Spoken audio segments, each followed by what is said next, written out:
Okay, I think we're set.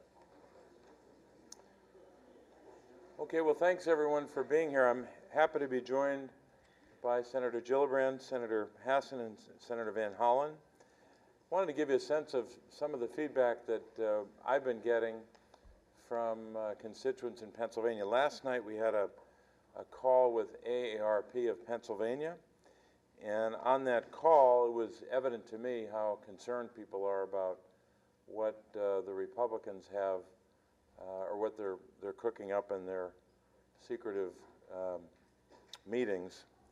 I don't even know where they're meeting. Maybe I'll find that out somehow. We can stake it out. But last night, for example, Fred from Morrisville, Pennsylvania, told me that that he's scared because his premiums will go up under the Republican health care proposal.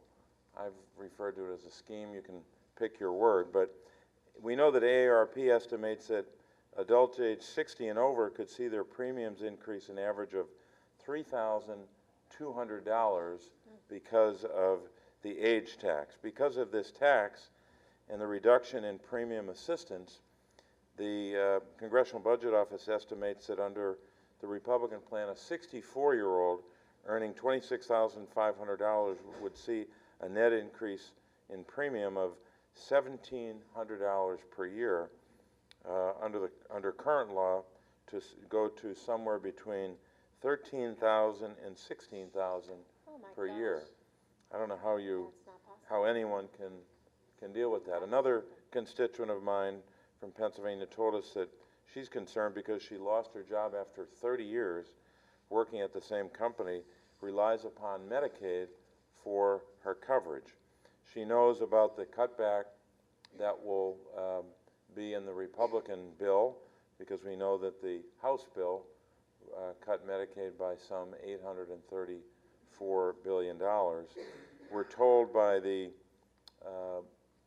Senator Cornyn that the House bill, or the Senate bill, will be 80% of the House bill. So even I can do the math on that in terms of the cuts and the adverse impact. So we're grateful today to be joined by my colleagues, and also grateful to be joined by Susan Flashman. Susan will come after our remarks, but Susan's from Mount Rainier, Maryland, Senator Van Hollan's constituent. At the age of 57, she needed brain surgery due to a cyst that turned into a tumor. Her hospital bills were more than $100,000 at that time, and she's on Medicare now, and she'll tell her story about what this legislation means to her, and of course what it means to individuals and families like hers. So next we'll hear from Senator Gillibrand. Thank you, Senator Casey, for your leadership and passion. Thank you to my colleagues. Thank you for telling your story. It really matters. And for each of us here, we are here to fight for our constituents. As everyone here is aware, just a few weeks ago, the House of Representatives passed a bill on a bitterly partisan vote that would take away health care for up to 23 million Americans. And there's no doubt that if this bill actually passes and becomes law, that Americans over the age of 50 would be among the worst off. If you're over 50 but too young for Medicare, this bill would give insurance companies the green light to start charging you 5 times as much as is charged for younger Americans, and it doesn't stop there. States could be allowed to tell insurance companies to ignore that limit and charge even more. That's an age tax, plain and simple. In fact, yesterday the Trump administration even admitted that it was an age tax. President Trump's own actuary announced that hundreds of thousands of older Americans will lose coverage under the American Health Care Act because of the age tax. We can't let this happen. The health care bill that has come over to the Senate, and a small group of Republican senators are working on it now.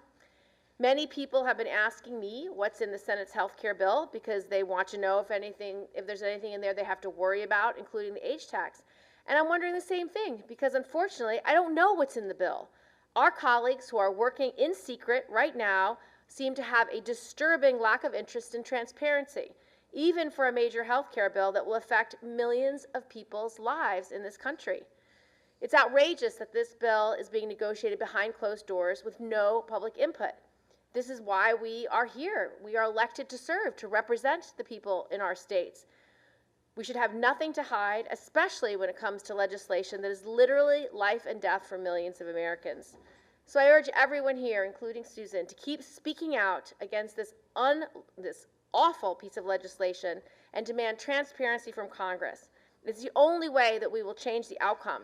It's the only way to make a difference, is if all of us keep raising our voices, being heard, and speaking out, and saying that we will not accept this bill. Do not give up. I now like to introduce Senator Hassan, who's been a champion on this issue, not only as senator, but as governor before that. Thank you very much, Senator Gillibrand, for your leadership and passion, and Senator Casey for convening us today. To my colleague, Senator Van Hollan, and Susan, thank you for being here as well. And a thank you to all of the advocates who have been speaking up and will continue to speak up, and an invitation to all of advocates out there, all citizens, to speak up about what is happening right now. Senate Republicans right now are drafting Trump care legislation behind closed doors. And the secrecy behind the bill really shows that they know they can't defend it to their constituents. We know that this legislation will be very similar to the House Trump care bill, which President Trump himself called mean. And calling it mean is frankly putting it lightly. Trump care threatens to have devastating impacts for millions of Americans, including our nation's seniors. I have heard so many stories from the people of New Hampshire who are worried about the effects that Trump care would have on their lives and the lives of their loved ones. This month I visited the Coos County Nursing Hospital up in the northern part of our state. You know, the building there is old. It was built in 1932. But the care that people receive there and the kindness with which the staff works there is extraordinary. I met with several employees and those who have loved ones in the nursing home. One of those people was a nurse in the facility's dementia and special care floor. She told me that both her mother and her grandmother live in this nursing home and get their care there. She mentioned how cuts to Medicaid or a change to block grant funding would be devastating for 3 generations of her family. Her story was moving, but sadly not unique at all. I heard it over and over again. The social worker at the nursing home told me the number of people there who had spent down their life savings paying first privately for their nursing home care and then turned to Medicaid when their life savings were gone. What happens to them, she asked me. It's clear that Trump care will have harmful impacts for seniors in nursing homes and older Granite Staters. Trump care changes Medicaid into a per capita cap system, which is just code words for massive cuts that would force states to choose between slashing benefits, reducing the number of people who get care, or perhaps both. Under Trump care, states will be faced with cutting services that children, people with disabilities, and seniors depend on. The majority of nursing home residents in New Hampshire are served by Medicaid. Trump care would also threaten services for seniors who receive at-home care, and it would limit the economic freedom of caregivers, who end up primarily being women. So if we make these kind of Medicaid cuts, if nursing homes and community care are not available, it will fall to a generation of caregivers, people who might otherwise be in the workforce, many of them women, to take care of their loved ones. And these cuts to Medicaid are just one of the ways seniors would be hurt under this proposal. Trump care, as Senator Gillibrand mentioned, would create an age tax, letting plans charge older adults 5 times more than younger people. And if you are between the ages of 50 and 64, you would be especially hard hit by Trump care. According to the nonpartisan Congressional Budget Office, Trump care means you could face 20% higher premiums in 2018, with especially high premium hikes for older Americans. And the AARP opposes Trump care because it would, and this is a quote, make health care less secure and less affordable. Seniors deserve to have the support they need in order to live high quality and healthy lives. and Trump care is clearly not the answer. I'll continue to stand with my colleagues to make clear how harmful Trump care would be for Americans from all walks of life. I urge people in New Hampshire and across the country to share their stories, call their representatives, and make clear that this truly mean bill is simply unacceptable. Thank you, and it's now my privilege to introduce Senator Van Hollan.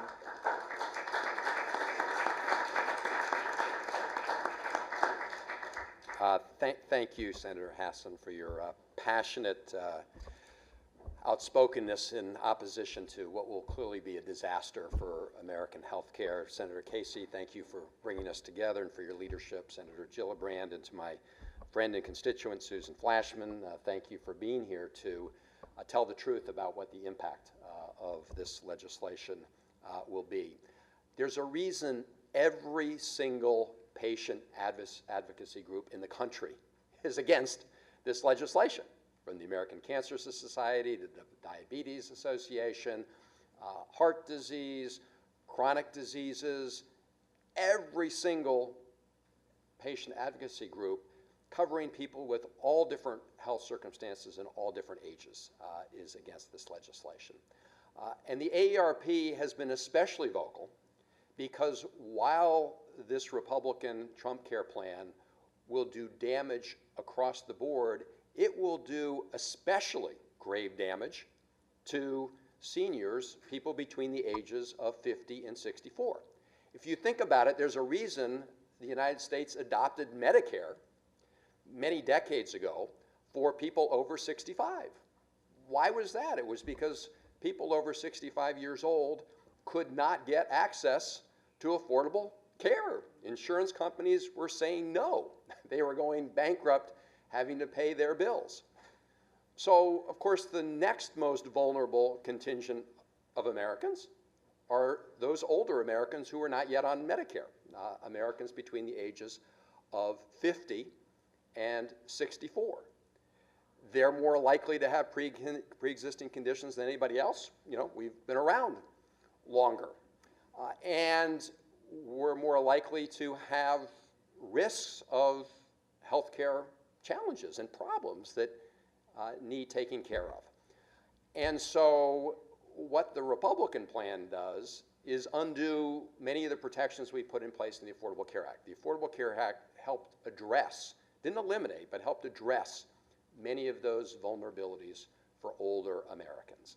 And what Trump Care does and what the Republican plan does is strip away those protections, starting with the age tax, right? You know, again, the reason we have Medicare is because that was happening to people over 65. Under this Republican bill, those between 50 and 64 are going to pay massively higher premiums, which will make it unaffordable and either result in no coverage or bankruptcy for people because they just can't pay the bills. Secondly, the potential elimination of essential health benefits is also going to have a disproportionate impact on older Americans.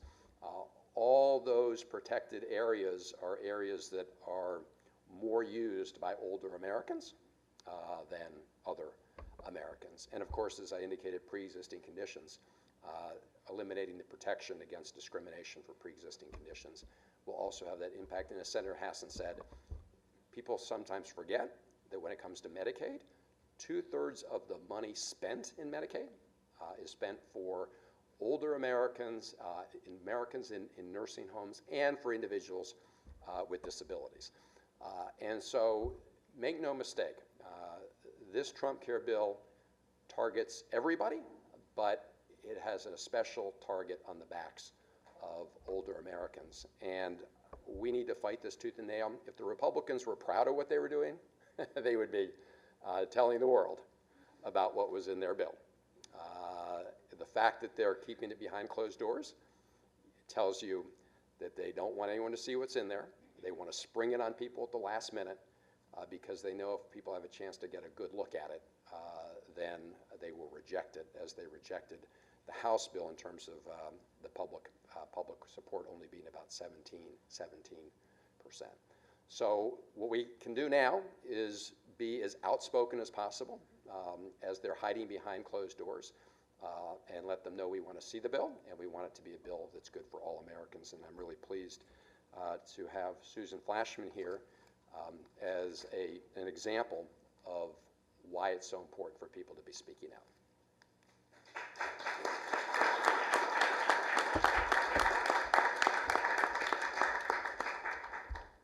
Good morning.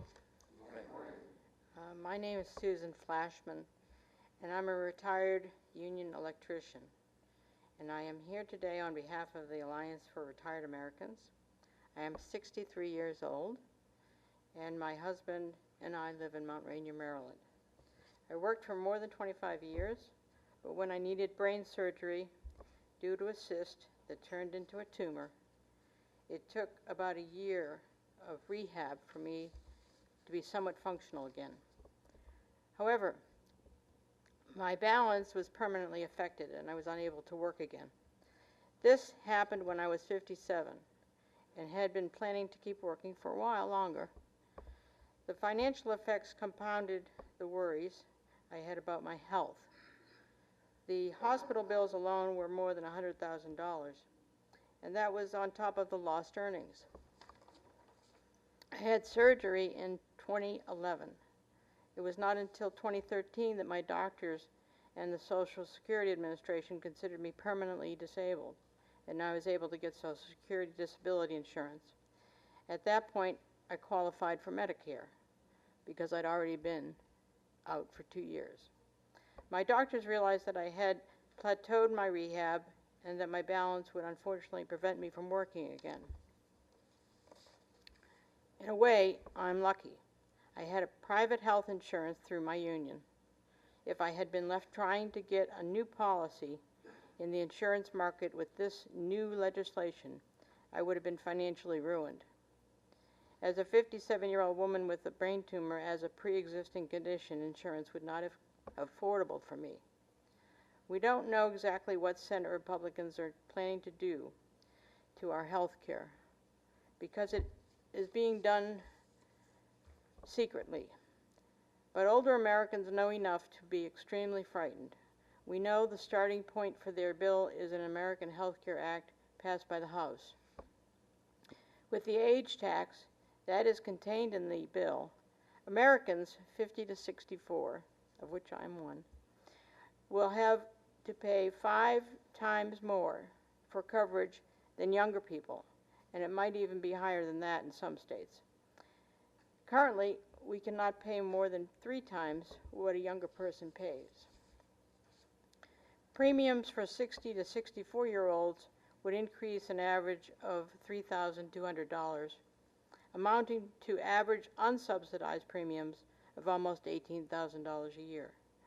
Even if the Senate keeps in place the prohibition against discrimination for pre-existing conditions, if I lived in a state that waived the essential health benefits, I could still end up with a policy that does not cover my tumor. Luckily, Maryland does cover it. Thank you all very much for your time and consideration today. Thank you.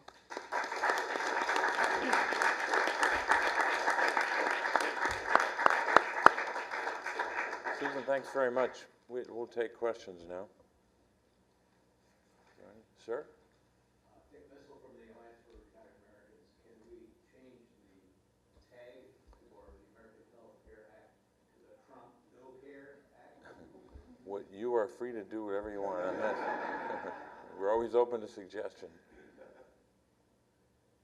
Senator, what kind of time frame are you hearing from the folks on the other side of the aisle? Are you getting a better idea? I know there's talk maybe by Thursday, and if then, what kind of time frame would you be looking at? I know there's a story around today that maybe on Thursday they'll inform their own members. That would be a matter of substantial progress, that their own members would finally know what was in the bill. But that is in no way an act of transparency. We need to have everyone know what's in it, not just take a small secretive meeting, at last count only men, by the way, and then enlarge that into a one-party secretive meeting. That's not great progress. So I hope they do better than that. And I'd add that we we also need feedback from the American people and stakeholders about what the actual bill would do. You know, I come from a state that, although it has a very large citizen legislature, provides a hearing for every single bill that is introduced by a legislator. And you can't vote on a bill that hasn't had a hearing. And it is beyond me how a bill that would reportedly, if it's like the Trump Care bill that passed the House, take health insurance away from over 20 million Americans, raise premiums by 20% in 2018, and affect a sixth of our economy, how that bill doesn't get a hearing is just something I can't explain to the people back home. Yeah, just to emphasize that, I think that really Republicans and Democrats should be in a hearing room together, Right. hearing from Susan Flashman and others who are impacted by the legislation. It is outrageous that they don't want to hear from their constituents who are going to be impacted by this massive legislation. And as Senator Hassan and others have said, you know, reminded people that Trump, after popping the champagne in the Rose Garden celebrating the House bill, admitted behind closed doors that it was, quote, mean. It is rotten to its core, and it's pretty clear the Senate bill is going to be an attempt to put a little cosmetics on it, and sell it as something that's good for the American public. If you want to sell it, have hearings, right? Invite the American public to testify and let people know what the impact will be. Yes? What kind of action do you recommend for those of us who live in states like Maryland, who have representatives who were very much on board with this, to make our voices heard? I'll defer to my colleague from Maryland on that.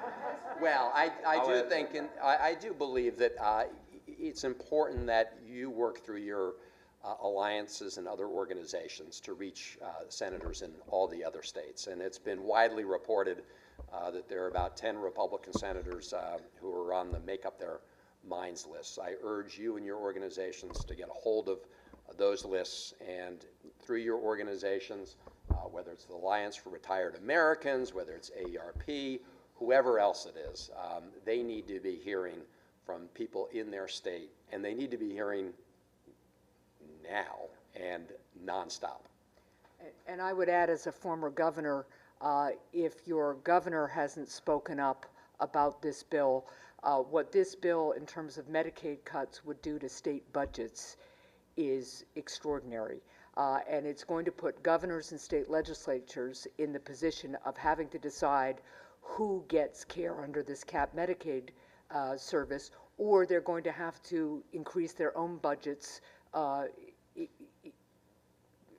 to a very large degree. So I would make sure that you're reaching out to governors and state legislators, again in both parties, but especially if they are Republicans, to talk with their colleagues in the Senate, because this has a huge impact on the bottom line of state budgets. I agree with all that. Yes, sure.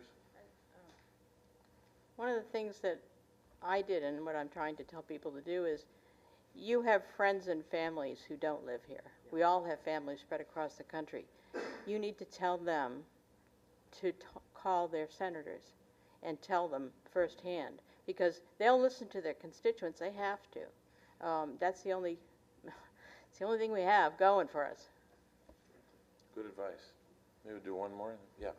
Jeff Arnold, ABC News. I have a question about whether or not Senate Democrats are planning on performing any more actions like the speeches last night before the vote coming up. Oh, we have a lot more to do in the next week and a half because we view this period as critical between now and the end of next week because, and I'm going to assume that the Republicans are on their way to passing a bill. We have to assume the worst case scenario, which is they're going to get the votes to pass it, and we've got to try to stop that from happening.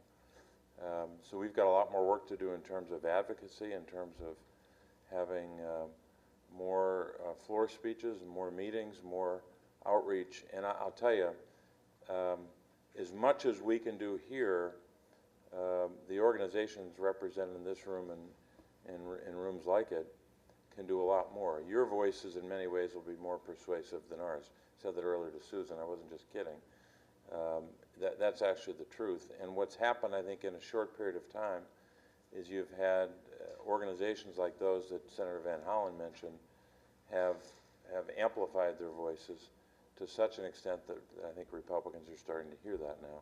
So if anything, whatever we do, whatever intensification we bring to this argument, we've got to make sure that groups around the country are doing likewise, because on the ground back home, AARP and groups like it are going to be much more persuasive. We're going to continue to work on it here, though. Okay, thanks everybody.